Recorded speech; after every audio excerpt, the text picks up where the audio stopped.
one thing that school leaders and other teacher leaders can do to help, I guess, balance the stress and allow people the opportunity to process what's happening is to really open the books on what the process is. I call it peeling back the layers. I think that the more people understand about the processes and the more we as school leaders and administrators can get out in front of helping people anticipate what's happening first and why, what's happening next, and then. In our district, for example, Joshua, we have a staffing handbook that lays out clearly the steps and the processes that go into determining the number of staff at any building. The number of needs are gathered, and then our staffing numbers as administrators are released to us, and then it's our responsibility to make sure that that information is fed forward to our staff, whether it's by email or I think it's even more important that we have faculty meetings or opportunities to meet face to face and to answer questions about the process. The more we can peel back the layers, remove the mystery, sometimes remove some of the worry. So even if an outcome isn't what we expect as an individual, or even if a decision isn't what we would like as an individual, we can understand the why behind it. And that's all part of the relationship building process too, Josh, is being as transparent and clear with what we know. And when we don't know, we're honest about that. We don't know the answer to that, but we'll find out.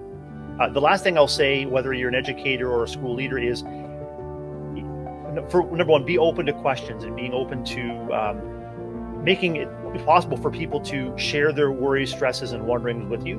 And when you get one or two questions that are the same, honor that and recognize that could be an opportunity that you have missed or that needs to be addressed. We want to fill in information gaps as quickly as possible, because in the absence of clear information, people will naturally fill in the gaps with, I guess, at best, wondering suppositions, draw their own conclusions.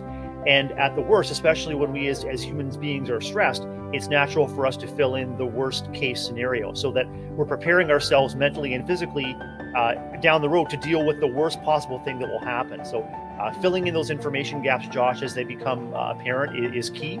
And that's just a process of keeping in constant touch with the people in your building and with the people that can support you through the process. Because you're right. I mean, when folks don't know the reason behind something, especially staffing, or maybe there's a change in roles that is assigned by an administrator, I mean, you naturally go to the negative. You fill in that gap with your own story, and a lot of times we fill that gap with something that's probably not the best, right? So I think that transparency and that communication is huge because, I know as an administrator, I made a lot of decisions because I had to do it quickly, I had to move on, especially at this time of the school year, and sometimes that communication wasn't there, and then it made things so much worse because of the perception that was out there as to the why behind the decision, when it wasn't about my heart. It was more about the time and just trying to get to the next thing. And I think that communication piece is huge.